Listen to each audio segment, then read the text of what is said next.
هكذا كانت بداية افتتاحية أكاديمية سديم التألق للعلوم والتكنولوجيا، والتي تتواجد ببلدية تزقاغت في ولاية خنشلة. تترأسها الأستاذة حركات سارة، والتي تسعى هي أيضا بأن يكون لها دور فعال في المجتمع. ومن بين التخصصات التي تهدف الأكاديمية إلى النفع والإفادة بها هي تعليم اللغات، تقديم دورات تكوينية في صناعة الحلويات وإعداد التصميم الجرافيكي والإشهار، خدمات الإعلام الآلي وتحسين المستوى، والعديد من دورات التكوين في مختلف المجالات. ولا ننسى دورات التدريب في الأورتوفونيا التي ستساعد الأطفال للتخلص من التوحد.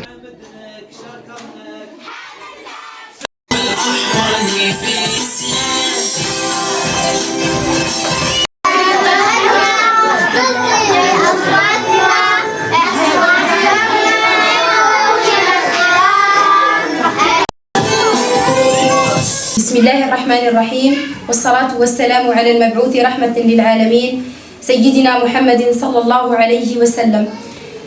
نحن اليوم في 21 من شهر مارس في حفل افتتاح أكاديمية سديم التألق للعلوم والتكنولوجيا، وهي أكاديمية خدماتية تقدم جميع بعض الخدمات المهنية منها والحرفية. من بعض الخدمات التي تقدمها المؤسسة تعليم اللغات، تقديم كل برامج المساعدة والتطوير والتعزيز لكل من يعاني من صعوبة التعلم، تقديم دورات تكوينية في حسب الطلب في مختلف المجالات، منها